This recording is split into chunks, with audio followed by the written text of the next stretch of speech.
Hey, this is Steve. I will be appearing at Heroes Con in Charlotte, North Carolina from June 16th to 18th, 2023. I will be participating in a panel on comics podcasting, and I will be set up in Artist Alley. If you can be there, come by and see me. I'd really appreciate it. Now, let's go ahead and wrap up July of 1965. Thanks a lot. Hi, everybody. I'm Matt. And I'm Steve. And this is Marvel Reread Club.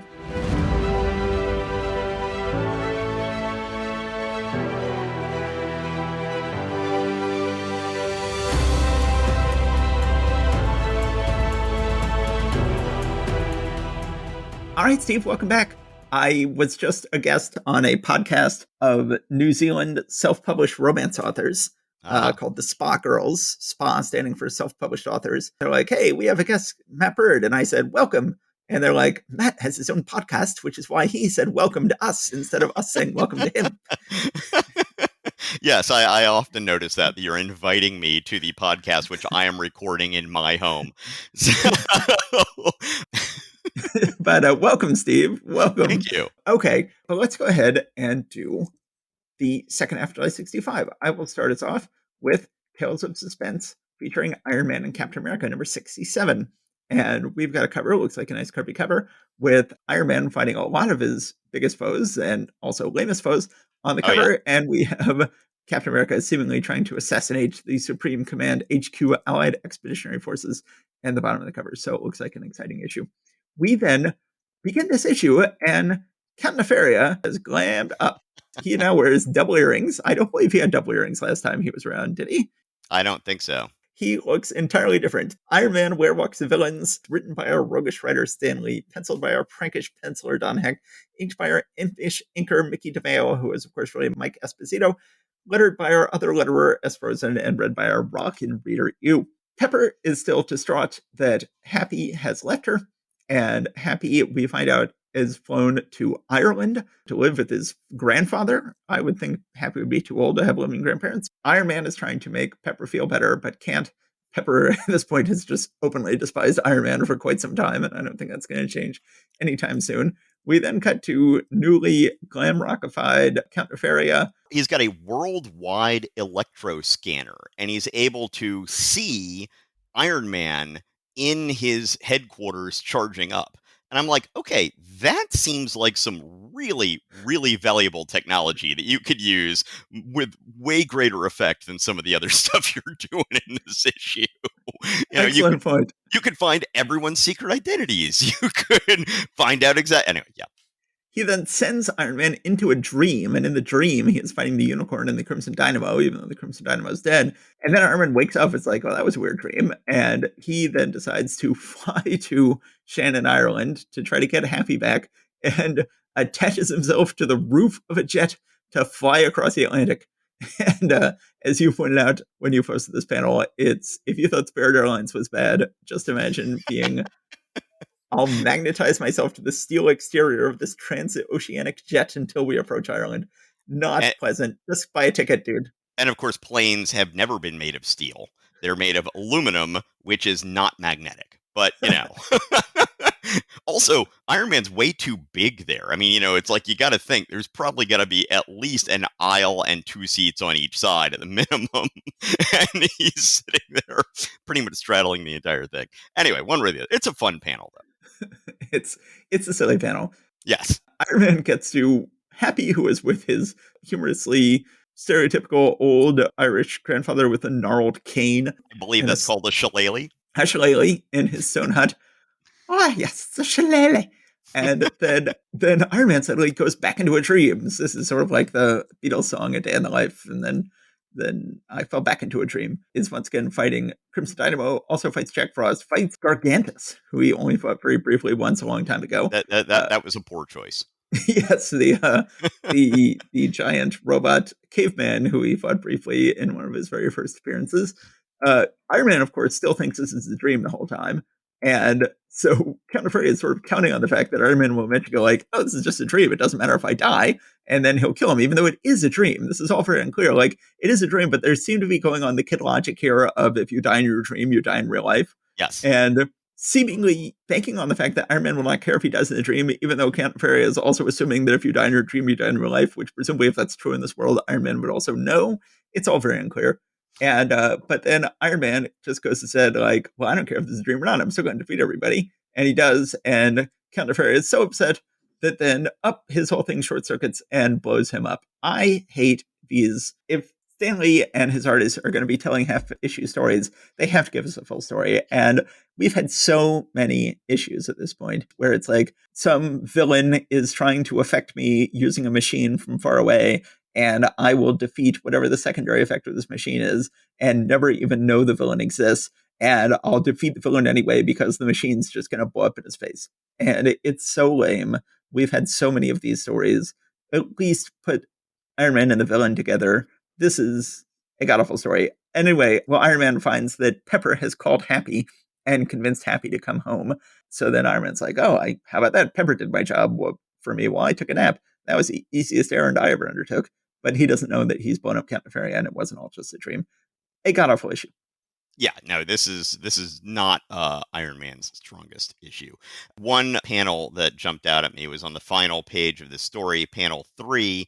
Crimson Dynamo is laying in a smoking heap, and Iron Man is saying to himself, there are those who ridicule America's manufacturing know-how, those who claim they can produce goods cheaper and faster. But there is the result. Whether he's real or a dream, the Crimson Dynamo is beaten. And here in 2023, it's just like hard to even begin where to, you know, where to think about how the world is different from when these sentences were written. Now, everything is made in other countries, pretty much, except for some specialty high tech stuff. And we just don't have the manufacturing base anymore. It's just, it just really jumped out at me as like, oh man, we live in a different world. When I was a union organizer in the early 2000s in Minneapolis, at one point, like, we were going to do something with the auto workers, and I had to call the auto workers to find out like what their address was or something. And I was calling and I was listening to their message machine, and they're like, oh, if you want to visit the auto workers, come here. You'll find our parking lot here. Park your American car in the parking lot, and and here's the code or whatever. And I was like, I strive at a Toyota. I'm like, well, I don't, what am I gonna get towed by the auto workers because I'm driving a Toyota? But there was still a little bit of residual refusing to accept foreign manufacture at that point. Yep. Next story, which is much better. Yes, a much better story. Captain America, Lest Tyranny Triumph. Captain America is still a Nazi, still training with the Nazis. Captain America is shooting guns at pictures of Americans. Meanwhile, Bucky has been captured. We never saw him get captured. But they pretend they're going to line everybody up against a wall and shoot them, but it's all just a joke. The Nazis are laughing at this as, ha, did you think it would be so easy? Nine. We just had a joke with you. But then Bucky's like, joke's on you, and uses this sort of, while they're laughing, he attacks them. Nice battle scene. Bucky, pretty badass in these stories. Pretty awesome guy. At one point, he throws a grenade into a room that seemingly is full of people and blows it up. So that's... well, I mean, they were SS officers, but yes. But yes, Bucky clearly just murdered a room full of people. Yes, seemingly. There were Nazis, so we don't care, but still. Meanwhile, Red Skull brings Cap directly to Hitler. Now, of course, these days I think we just don't like to see swastikas in our comic books at all, or I would assume they'd be more unlikely to show Hitler. Now, we didn't talk about, one thing I meant to mention last month is we had the whole flashback to the origin of the Red Skull, and it was just very hard to do that sensitively and not in a way that would be offensive. Even, us going back now, we're not going like, oh, this is horribly offensive. It really didn't. But when Mark Waid and I think it was Ron Garney revisited that story in the late 90s or early aughts, they managed to offend a lot of people by just retelling the story of Red Skull's origin. And, it sort of seemed like an actual Nazi recruitment issue or something like that. That's sort of a testament to how well that story was done, and that it was more of a minefield later on. But yeah. So then here, Red Skull brings Hitler face to face with Captain America, and Hitler's like, well, of course, Captain America began his comics career by punching me out, so I will now try to punch Captain America out. And Captain America, even though he's totally hypnotized, still whips up his shield and cracks Hitler's knuckles. Red Skull says, "You were too careless, Fuhrer. You forgot his reflexes. I cannot control them." Hitler's nursing his badly bruised knuckles and sends them all away. So then Bucky is still free. He realizes, quite lucky for him, there is a short Nazi who is about to invade London. As Bucky is trying on his uniform, the head Nazi, sorry, I keep having to do my German accents here.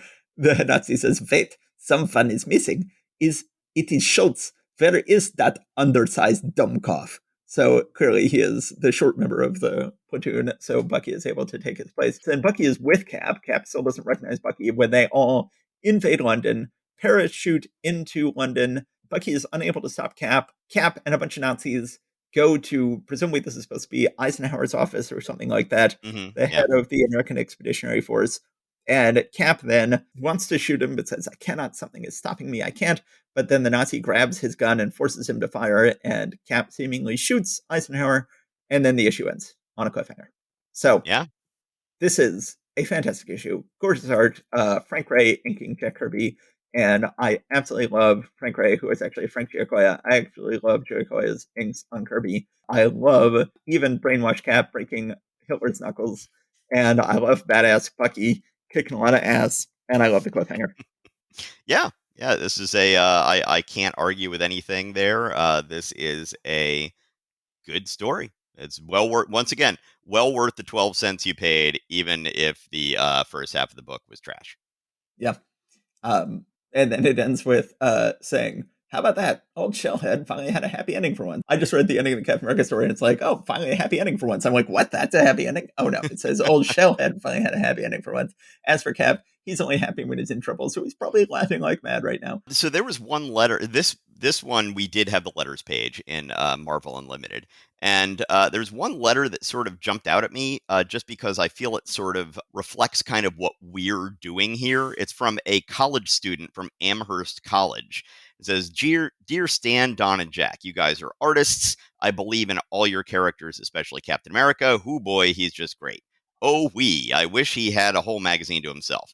The madmen on your staff have created a convention of artistic liberty, which makes use of many of the so-called, quote, discoveries of modern expressionism.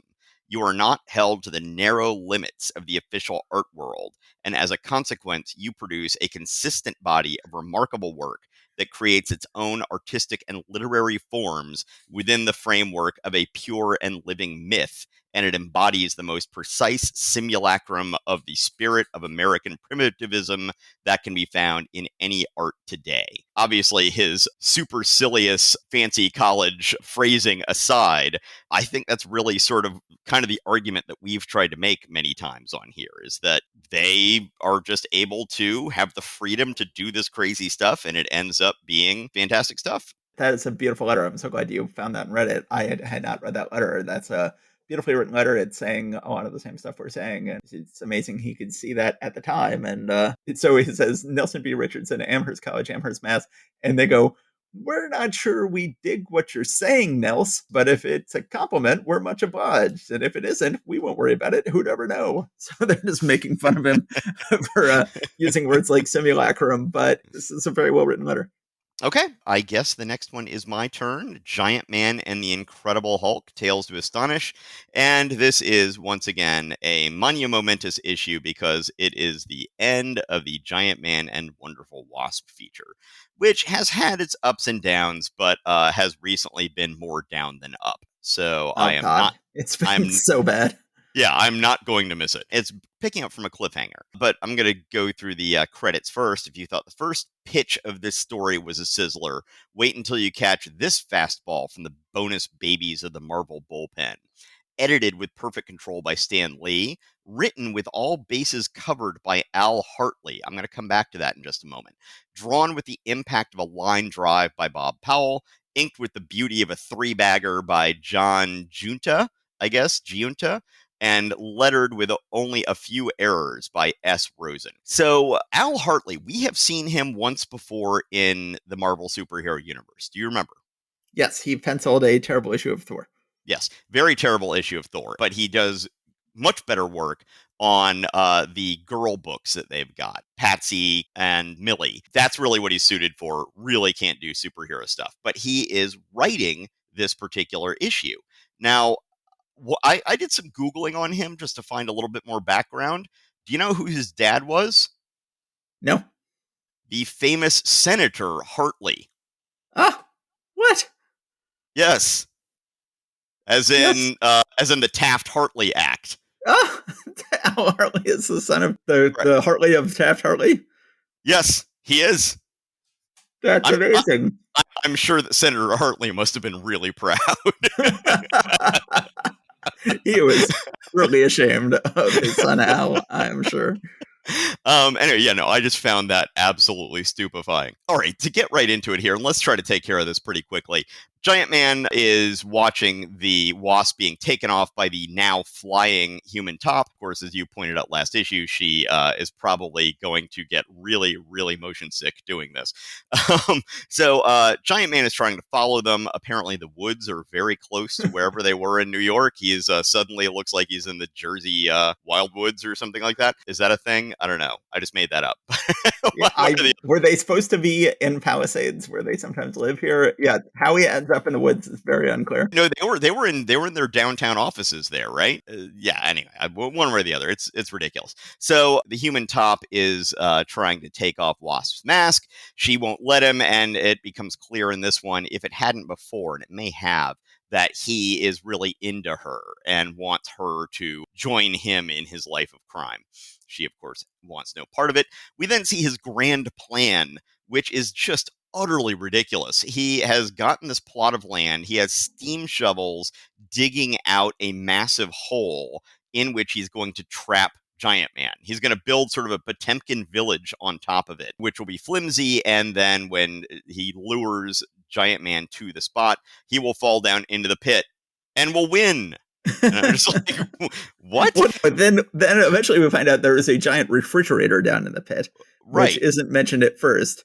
No, it isn't. But and so yeah, the whole time you're like, really? That's your plan? But here, those steam shovels aren't that deep yet when we see this right now. And yet by the time Giant Man falls in it, it's this deep pit with refrigeration coils all over it and stuff. I'm like, how long was the Wasp imprisoned there? The Wasp is able to use her cybernetic helmet with which she was able to communicate with wasps and also for some reason bees, and sends a wasp to the distraught Giant Man, who then figures out, oh wait, this wasp is probably trying to tell me something. So then Giant Man needs to get where the wasp wants to take him. So instead of shrinking down to the size where he could fit on the back of the wasp, he instead increases the wasp's size until the full size Hank Pym can ride on the wasp's back, which This just is so insane. yeah, Like no, you it's have nuts. the whole idea of this strip, this long interval strip that is finally dying with this issue,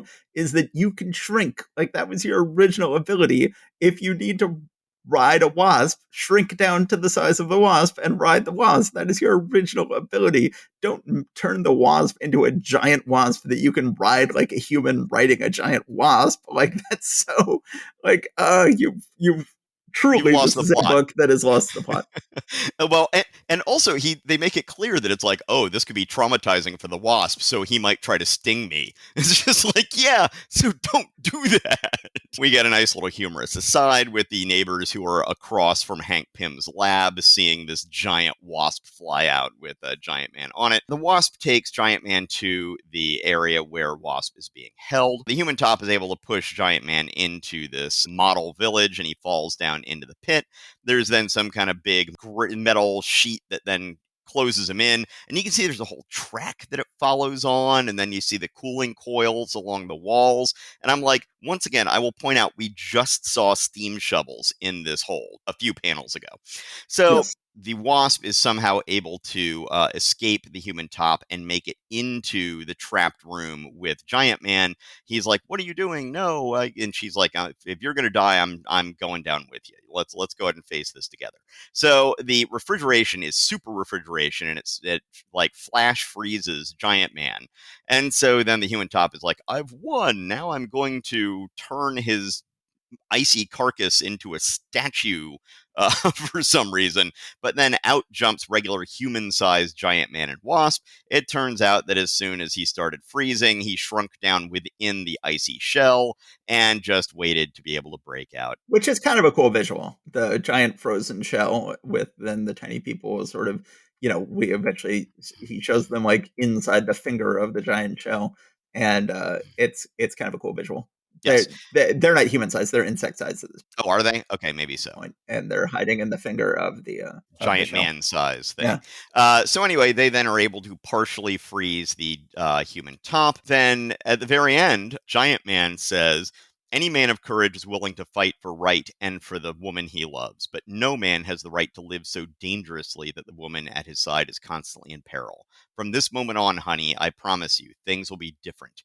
And the policeman or whatever who's walking beside them thinks to himself, sounds like Giant Man is getting ready to retire. And then they've just got a little caption on the bottom. Is this really Henry Pym's last adventure as Giant Man? Only Hank himself knows the meaning of his words, but we might just have a little surprise for you next ish. Try and see. So Giant Man is not no more, but he is his feature is, and I think that it's not a bad thing. No, it's this is a god awful book. It is wonderful that it is ending with this issue. Nobody comes off very well in this issue. Stanley just takes editing credit. Al Hartley's writing is not good. Bob Powell's penciling is not good. Whoever John Giunta is as the inker, that is not good. It is a terrible issue. I did think it was interesting at one point that the Human Top will eventually reboot himself as the Whirlwind and become a much better villain. And one of the things that he only occasionally has that makes him a much more intimidating villain is whirling buzzsaws on his hands. Mm-hmm. And there's just one point in this issue where he has a whirling buzzsaw all of a sudden on page 9, right. But it's like cut off in the art. It's like over the far left-hand side of the panel, and you can't really make out what he's doing with it. And then you see him whirling with it, but that's not exactly clear in the art either. And it's never mentioned in the writing. And nowhere in the writing does it say like, hey, Giant Man, eat buzzsaw or anything like that. And it's just in these two panels and never seen again. It's quite strange. Yeah, it's interesting that Human Torch had no indication that it was the final issue. But here we get this, just very briefly bit at the end going like, sort of wrapping up the feature and sort of going like, okay, this is the end of it. It's interesting that they didn't try to do like backdoor pilots for Nick Fury and Namor. They didn't like have like, hey, it's the final issue of Human Torch and he meets Nick Fury and they go on an adventure together and maybe Nick Fury should take over this book. And, here we don't have Giant Man hanging out with Namor and going like, hey, Namor, what are you doing next month? And as a matter of fact, they don't specifically say, they never mention Nick Fury in that Strange Tales issue. They never mention Namor in this issue. We're later going to see in other books this month, they're going to have house ads that say starting next month, Nick Fury and Namor, but not in these two issues, which is very strange. So back into the epic of the Incredible Hulk and the Leader. Let's see. Hulking story by Stan Lee, Hulksome art by Jack Kirby, Hulkish inking by Mickey DeMeo, Hulkable lettering by Art Simek. All right, so when last we left this off, and we had this weird thing last month where the Avengers issue was giving us some previews of this issue. One thing that I noticed about the timing that I was talking about that seemed weird to me is they had this panel of the Hulk being drawn through space that I was like, wait, that's not how that looked. Where is this? And then it turns out, no, that's here on page 3 of this issue. So whatever I was saying about the timing of when and where Rick Jones is, it might be better or worse than I said because I had the timing wrong. So the Leader has subdued the Hulk, his, what are they called? Androids? Is that them? Humanoids. Humanoids, thank you. His humanoids are carrying the Hulk out. The splash page is this great picture of the unconscious Hulk being carried out by the humanoids. The humanoids are also carrying out the Absorbatron, which the Leader has now been able to steal. And the army is just about to launch their nuke to test the Absorbatron when they see this swarming humanoid figures on the island. And so they're like, oh, wait, okay, we aren't going to do that. So they then go onto the island to try and see what's going on, and they find the recently unconscious Glenn Talbot, who then, when he realizes the Absorbatron is gone, is once again thinks this is further proof that Bruce Banner is a traitor. Cut to the desert Southwest, where the Leader has set up a lair in that looks like the same place that the Mad Thinker had set up for the X-Men Fantastic Four Yeah, fight. it I'm does. like, did he just find the Mad Thinker's old hiding place there and just use that? I don't know. The leader has the Hulk anesthetized. Referring back to our last episode, we've got the third pair of awesome Kirby goggles this month, where the leader has Yes, an awesome pair of goggles on the top of page 5. this is indeed true. The leader goes off to get some other parts that he needs for some reason. Oh, that's right, because he can't get a hypodermic needle into the Hulk's skin, so he's trying to go get some more high power stuff. And but then, meanwhile, while the leader is gone, the Hulk somehow turns into Bruce Banner. The sleeping gas that the leader is using somehow turns him back into Bruce Banner. So Bruce Banner is able to get out of the constraints, and he sends out a Morse code signal from some of the tech stuff there. So then we see General Ross and Major, isn't it? Talbot talking about the whole situation. General Ross basically saying, like, shoot Banner on sight. But then we have this panel number 3. Glenn Talbot is, returning, like Banner won't escape, he'll be shot on sight. And Rick Jones is like pressed up against the window, the open window, I might add. And he's saying, the Hulk needs me now more than ever before. I'm like, isn't Glenn Talbot supposed to be the security chief for this base? Yes. And Rick Jones, well-known juvenile delinquent and accomplice of Bruce Banner's, is able to not only get onto the base, find the general's headquarters, get right outside, and listen in on this whole thing. I'm like, Glenn Talbot, you are terrible at this particular job. Like, Yes, you, he you is. may be good at other things, but not at being chief of security here. At this point, he would go, I'm not a bad man. I'm just a bad wizard. That's right. So Rick Jones gets in a convertible, what looks like a hot rod that he has somehow. Is that the same one that he was in when he got blown up by the gamma ray? I don't know. I don't know. By the gamma bomb. So Rick Jones makes it to Banner's super secret Hulk imprisoning hideaway, and he is going to try and figure out what to do next. The leader comes back and finds that the Hulk has gotten out of his constraints, and so he sends in more sleeping gas. He's like, oh, I must have had the formula wrong. Because the plot demands it, the sleeping gas actually now turns him back into the Hulk rather than turning him from being in the Hulk. We then have, and I pointed this out online just yesterday, I think, page 8, the bottom of the page, the leader is shooting this science gun at him. He's saying, fool, you leave me no choice. Even your incalculable strength cannot survive a direct hit by the power of 1,000,000,000,000 concentrated molecules. Now, Stan Lee usually does a really good job of over exaggerating any like powers or amounts or anything like that.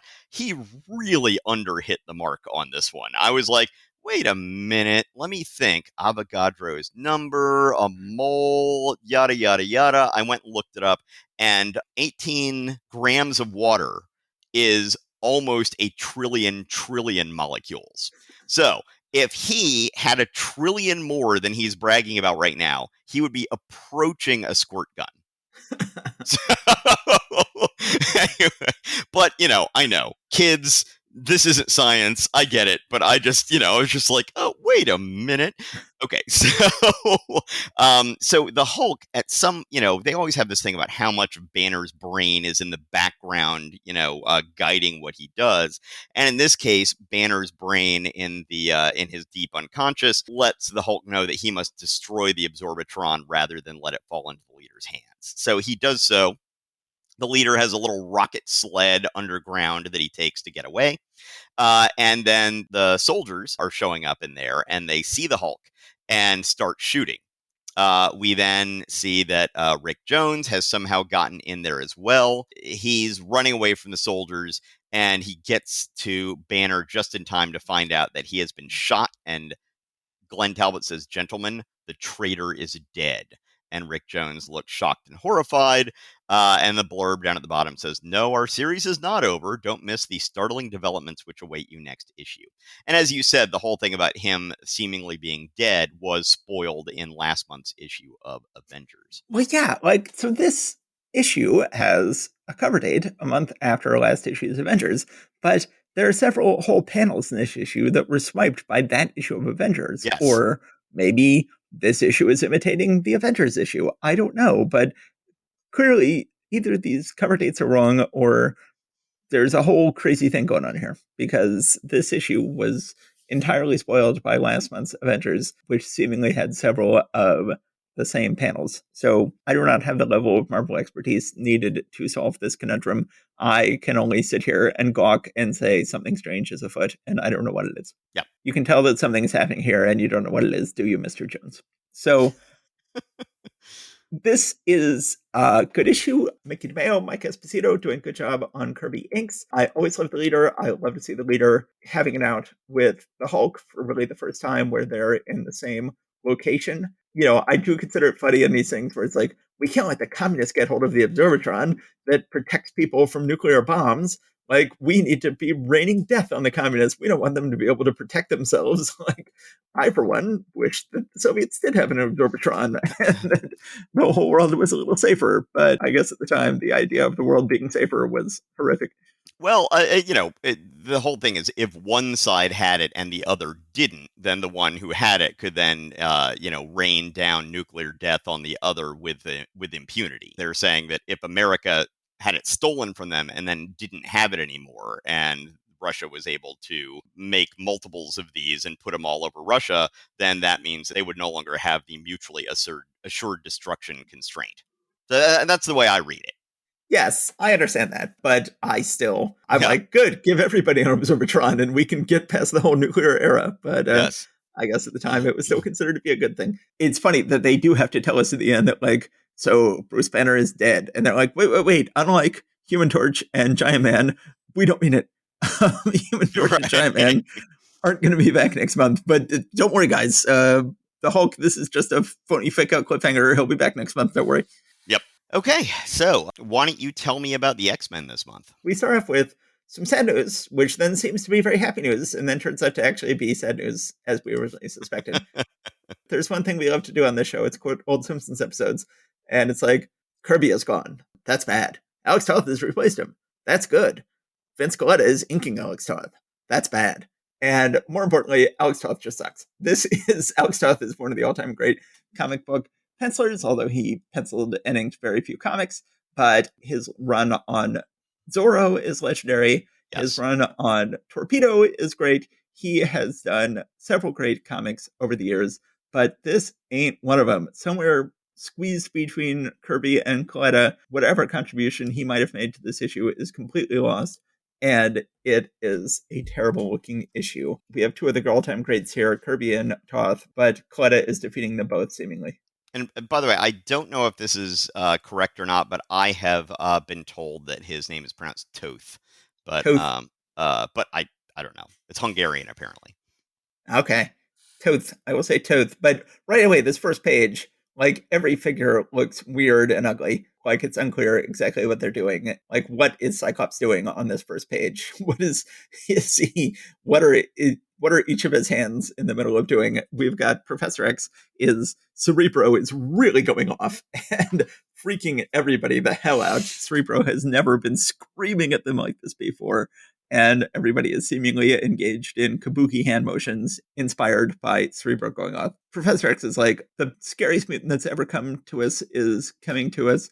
Everybody go outside and put up a bunch of battlements around Xavier Mansion, Professor X Mansion, X-Men Mansion, what's it called? Xavier School for Gifted Youngsters. Yes. Go out and do it. They get super into their job and have hollowed out logs with grenades in them. They're doing all kinds of stuff. And then they're like, all right, now that we've got all these battlements set up, let's go back inside and we can relax. And Professor X can tell us who is attacking it. And Professor X says, I'll tell you who's attacking. It's my brother. And they're like, your brother? You've never mentioned him. He's like, well, that was because I hate him and I never wanted to tell you about him, but now I have to.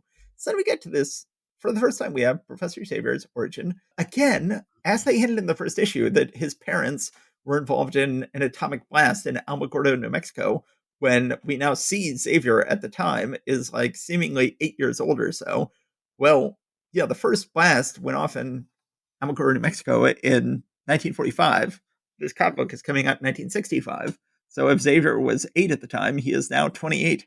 And I guess, bald people look old, younger than they are. So, but Xavier never acts like a 28-year-old in these comics. He never acts like a virile young man in these comics. He always seems like a wise older figure. I mean, I guess compared to the X-Men themselves, who were like, 16, 17, that a 28-year-old may seem, but I don't know. When I was a kid, if I knew my teachers were in their 20s when I was a kid, I didn't show them a lot of respect. I was like, I mean, clearly Professor X is 28 years old in this comic, as established in this comic, correct? I guess so. And that doesn't strike me as, I usually have thought, oh, well, yeah, he's just looks old because he has no hair. But, I see your point as well. I will point out, as long as we're stopped for a moment, that on page 4, panel 5, I love that drawing of grieving and angry Charles Xavier at age 8, looking up at his mom and soon to be stepdad.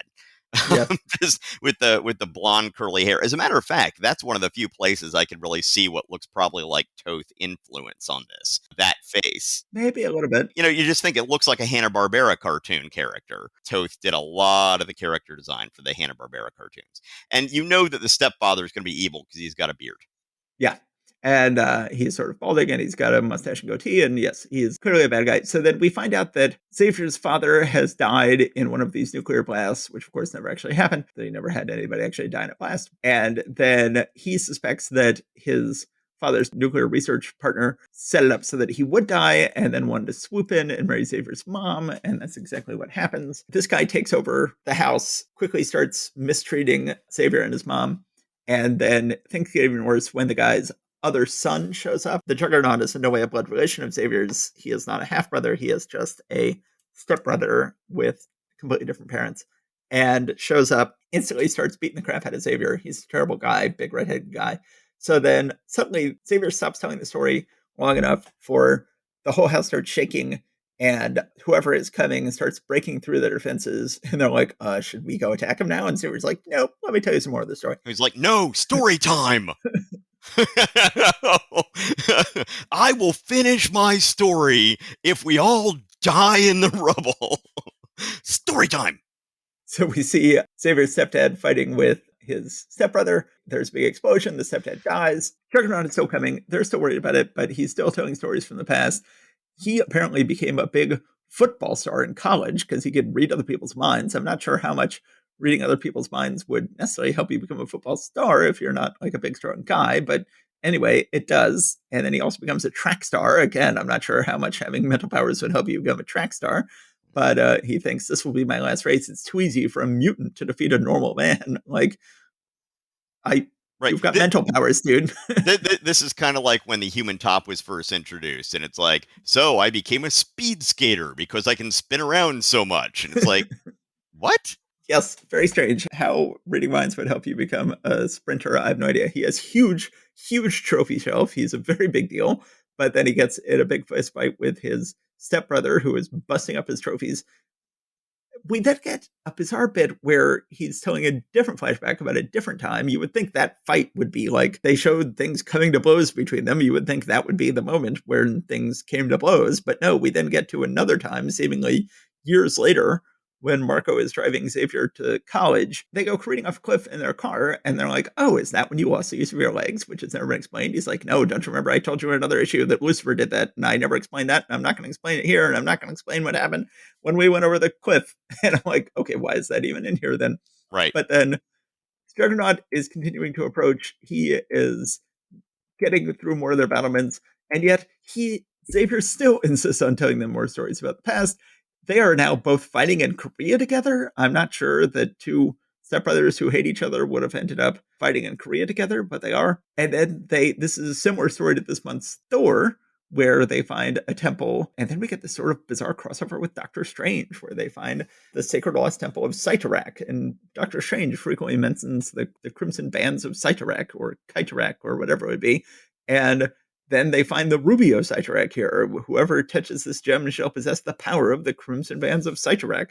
So it seems like they're setting up the Juggernaut to be a very Doctor Strange themed villain, but he's not. He's basically just a big, strong guy, but he's got this sort of Doctor Strange crossover thing. And it would take many years before other writers would finally have the Juggernaut meet Doctor Strange and over their shared love of Cyttorak. But Now, actually, okay, with you bringing up the whole thing about how old Professor X is, let's go back and revisit that for a moment. Because when was it you said that he would have been born? 38? 39? he seemed like he was 8 No, in 40? 1945 before, so he would have been born in 38 or so, yeah. Okay, so if he was born in 38, 48 he would have been 10. The Korean War was from 1950 through 1953. Um, What? What? so that means he's somewhere between 12 and 15. Does has Lee just kind of forgotten when the Alamogordo tests were? Oh, good Like, God. Do you remember the whole Fantastic Four backstory issue where they just yes. completely made no sense? I mean, same thing. Yeah, it made no sense for the Fantastic Four to have all been involved with World War II in various ways, and it certainly makes no sense for this guy to have been a child during the Alamogordo testing and be old enough to fight in Korea. It makes no sense. Lee seems to think that there was secret nuclear testing going on in Alamogordo as early as the 20s or something here. Well, there God might knows have what he's been. thinking. Sure. Don't trust the government, kids. So then finally, Professor Saber's done with the story. He finally sends the X-Men out to fight the Juggernaut. Juggernaut makes quick work of everybody, beats the X-Men all out of the way, seeming unconscious, and we finally get to see him. And I gotta say, the look of the Juggernaut never really bothered me when I was a kid. I always thought he was kind of a badass looking dude. But here, under the pencils of Kirby and Toth and the inks of Coletta, he looks really lame. This is just when he finally shows up at the end of the issue, he's Yeah. just a lame looking dude. And it is a very anticlimactic ending of this issue. I mean, it's sort of a cool issue in terms of like just having an issue set up where like the biggest, baddest dude is coming and we can't stop him and we can't stop him and we can't stop him. And now he's here. And that's sort of a nice, way to structure an issue, but the execution is just really lame. It's good to get some history, and there are good elements of this origin of Professor X, despite the ridiculous timeline. But this is just an extremely awkward issue and ugly as sin. It's for the most part a shame. Yes. So I have some other notes to say about this. Well, actually, one thing that just jumps out at me is on page 20, the second to last panel. Take a look at Professor X's eyes. Yeah, yeah, that's pretty silly looking. Yeah, his right eye is up above, touching the top rim of his eye like an eye normally would, but then it's hollow where you can see his iris, whereas his left eye is touching the bottom lid, leaving room on the top of the lid, and it's fully black. It just, it's just like, dude, I mean, come on, try. All right, so there's one place on page 6 where a chandelier is being knocked loose and is coming down, a big chandelier with lots of crystal pieces, and about to fall right onto Marvel Girl. And Syke says, Bobby, quick, form an ice shield over Jean. Move, X-Men. And Bobby says, I hear you talking, Syke. Whew, just made it. And of course, she's got telekinetic powers. Right. Why she needs to be rescued. And she says, I didn't see that falling chandelier. I just rewatched a movie I had not seen since I was a kid, Akira. Ah, yes. And Katsuro Otomo, first in the comics and then in the movie, just proved that telekinetic powers can just be one of the most amazing visuals in all of the comics medium. And you never would have known it from reading these early X-Men comics No. that you could make telekinetic powers look really cool, like Katsuro Otomo were able to make them look. And you would never guess it from reading these comics. Yes. Well, I mean, Katsuhiro Otomo is just like next level amazing. But at the same time, this is Kirby, so he could have Kirby is gone also an overboard on amazing that. dude. This is true. One thing that just became so tiresome for me in this issue is just the whole like, oh, impending doom. And then it's like, okay, well, what do we do about it? It's like, you stay here and listen to me tell you about my brother.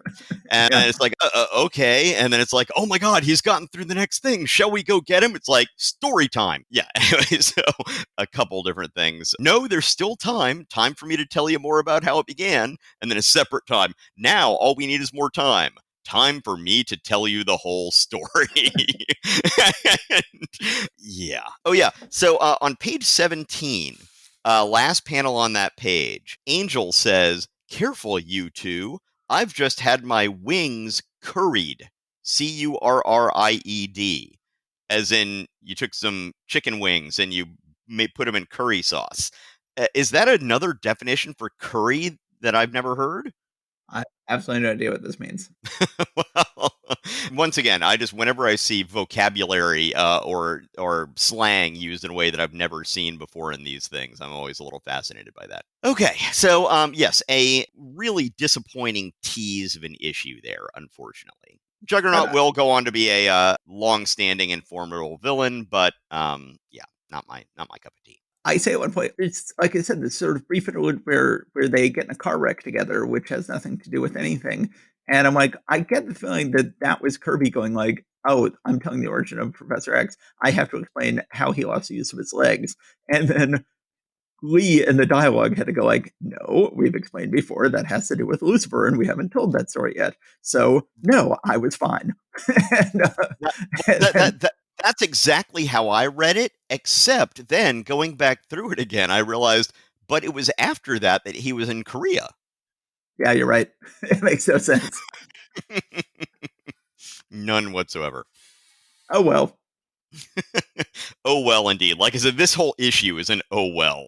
Like that could have been really nice. I remember earlier we were reading old Don Heck comics that were, some of his better comics. I'm like going, this is a nice looking Don Heck comic. It looks like Alex Toth. We were talking about like that's like a high compliment to pay it. And then here we Right. get Alex Toth showing up in a Marvel comic, and he is bringing seemingly zero value. So it's a Yeah. shame. It woulda, coulda, shoulda. We have to think about what could have been if he had been able to bring his full value. Oh, yeah. Okay, so let's move on and finish this month out with the Avengers number 18. We, again, still have Cap's kooky quartet. And on the cover, it says, "Lo, a nation trembles when the commissar commands." Oh, turn around. Uh-oh. The commissar commands. Oh. Dynamic looking cover. The commissar is a giant, it seems. Although his swipe of his sword there, if you look at where Captain America's right leg is, it has clearly just been cut off. Yes. But let's move along. When the commissar commands, we just have a splash page that sort of presages the rest of the issue. Slyly written by Stan Lee, smoothly drawn by Don Heck, suavely inked by Dick Ayers, superbly lettered by Artie Simek, stoically read by you. If you'll ever turn the page. So, anyway, we start out with Mopey Cap. And we'll have more of this for a while. They'll eventually sort of figure out how to modulate this right to really give a lot more depth to Captain America's character in the 60s, but they sort of overshoot the mark here at the beginning with him just being super mopey, hanging out in Avengers Mansion by himself. Looks like, I guess, Pietro and Wanda aren't staying in the mansion. They're staying somewhere else, I guess. I'm not quite sure. They have their own separate private apartments or something. Anyway, one way or the other, we find out that Quicksilver loves the circus and Scarlet Witch loves Shakespeare.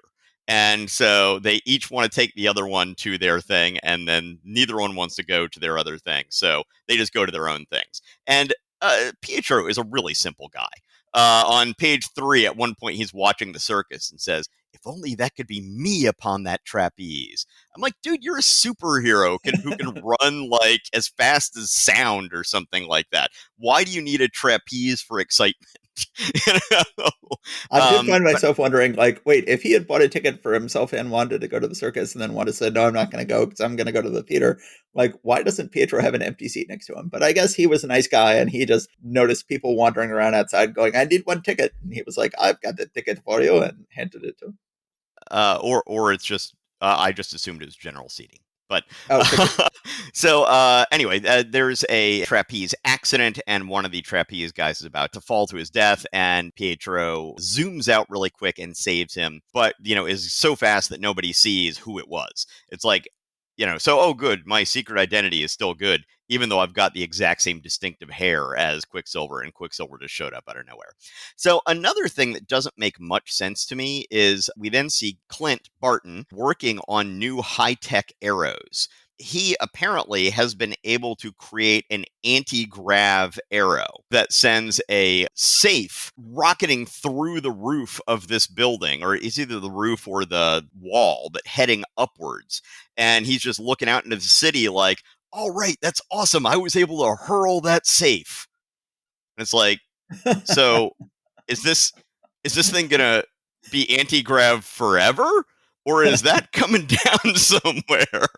Because it's coming down in a Warner Brothers cartoon somewhere, I guess. But this would be Tony Stark or Reed Richards level tech. I mean, we got that he's a tinkerer, right? But this is just too much for me. Yes. So anyway, it just really struck me as incongruous. We then see that there is a communist-ruled puppet state called Sin Kong. So I don't know whether this is supposed to be an analog to any particular Asian country, but Well, one it way or seems the other. strange because they've had a lot of stories recently set in Vietnam, and why is this just not Vietnam?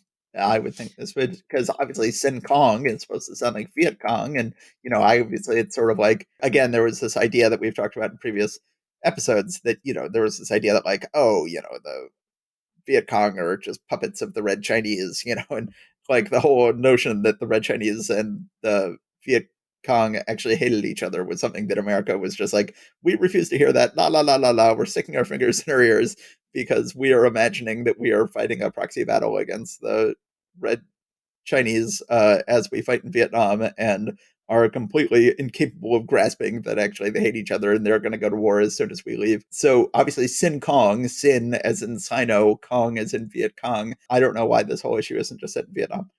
Yeah, I don't know. And unfortunately, we're going to have some of on the worse end of the spectrum that we've seen of Asian caricatures in here. Yes, unfortunately. Generally, they tend to handle Asian faces better than I think most comics of the time did.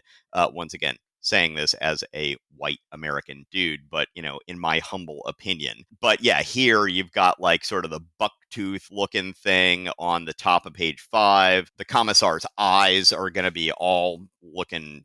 Yeah. So I'm just going to go ahead and say that throughout. I'm not going to bring it up again, but just remember that. So we see the commissar, who is essentially the warlord of this area of Sin Kong, and he's like 9 feet tall. They don't really bring this up until later, but you would think that people would be gathering that, hey, there's something weird about this guy, that he's 9 feet tall and can hurl a boulder, what looks like, 100 yards away, and punch holes in rocks.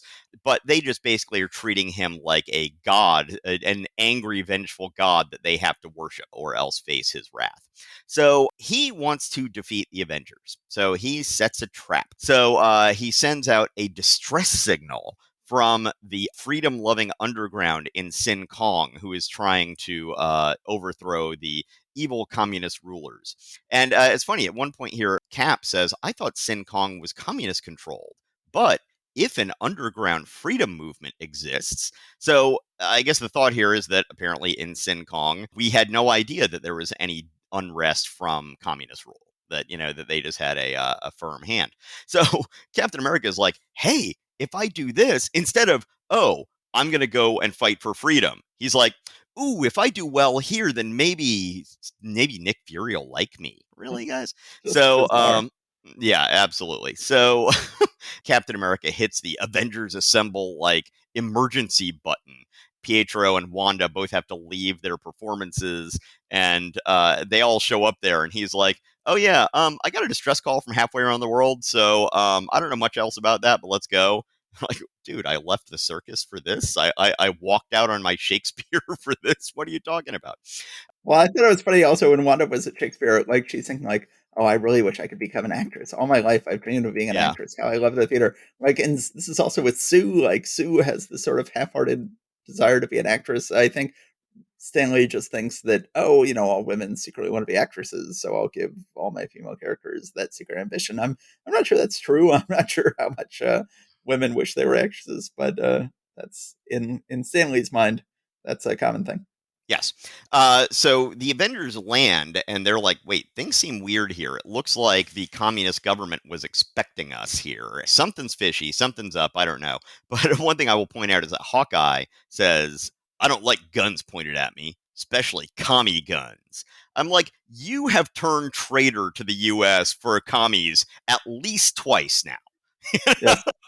And you're like, I mean, maybe he's just overacting it there. There's of course the whole thing about like such splendor in the midst of starving millions. It staggers the senses, which of course can be said about probably most civilizations throughout the entirety of human history. But so anyway, the Avengers end up getting trapped in some sort of room, and they're fighting the Sin Kong soldiers who are after them. Quicksilver is running around punching everybody. Then Scarlet Witch is separated from the rest of them by a trapdoor. So they go and find her, but there's a grate between her and them. They're trying to get her out with some sort of high-tech arrow, but then sleeping gas comes and knocks them all out. And when they come to, they're in a giant room facing the commissar. They end up fighting him one by one, like someone in a martial arts film here. And the commissar is able to subdue Captain America and then Hawkeye and then Quicksilver, but then they're like, "Oh yes, go ahead and let the Scarlet Witch out, and then let her fight you, unless you're afraid to fight a woman." And so then she's able to use her hex powers to start destroying the place, and then starts destroying the commissar, who it turns out is a robot. Yeah. Well, So he's 20 feet tall, so yes, given that that's not how tall people actually grow, should have been pretty clear he was a robot right from the yes, beginning. or an As I say, alien, or a mutant, or something. Yes, yes, he's as I say in my notes, big surprise. Yes, and so then at the end, he's talking to the locals, and he's like, "By exposing their deception, we have caused them to lose face." It's like, yeah, thanks for white-splaining what losing face is to the Asian people, but then at the end, we see that the villagers are so grateful that they're carrying Scarlet Witch around on a litter. And they have this whole thing about, "I hope Wanda doesn't expect such service upon her return to America with us." How they're returning to America when the communist government had their plane and they've just done this, I'm not entirely sure. But yes, this is a weak note upon which to end this month, unfortunately. As you mentioned, the episode in which we covered the first half of these books was far superior to this one. This one sort of we had some definite high points in this episode, but not nearly as good a proportion of good material as we did in the previous one. Yeah, it's so we're going in alphabetical order on all books except for the Avengers, and we're doing the Avengers at the end because it always would come at the end of the month. But we've ended up in a thing here where we often end up with 4 books in every other episode. This is the first 4 books this month were better than the last 4 books. Only the Captain America story was great. But that's a shame. It's a shame. I think we get as much fun out of the good issues and the bad issues on this podcast. So I'm not really worried about doing bad podcasting when we're talking about bad books. But I think it might be, hopefully it's just as entertaining for you at home to listen to this, whether we're talking about good books or bad books. But I think it might be a little more thrilling. I know you listen to this podcast to be thrilled. And I think, having a little more surprise as to where the good books are and where the bad books are might be something that we lose when we have 4 good books in one episode and 4 bad books in the next episode. Yeah, we could start But randomizing them. we could start randomizing them, but of course next week everything's going to get shaken up because we're going to bring in Shield and Submariner. Although, spoiler alert, the Submariner book will always be very problematic. I Yes. will, however, love the Shield book. Oh yeah. And by the way, I should point out in the Shield house ad, there's a little arrow pointing to Nick Fury, and it says, "Well, who do you think this is? Tuesday Weld?" So Once again. once again, Yes. another call out to Tuesday Weld. But we will find out all about that next month. So everybody, we've got 2 exciting new books starting next month. One of them, let me think, neither one of which we'll get to in our next episode because that's the Daredevil month. So 2 episodes from now, we will be introducing both Nick Fury and Namor. So that'll be exciting. Yes, absolutely. And Nick Fury will definitely live up to the hype. And Namor, I've never really been a big fan of his solo stuff, but we will also get the introduction of the first penciler that you and I were ever exposed to in Marvel Comics, but under a pseudonym. But we will see what that is then. Okay, thank you very much, everybody. We always appreciate it, and thanks a lot. Stay safe out there. Yep. Bye, everybody.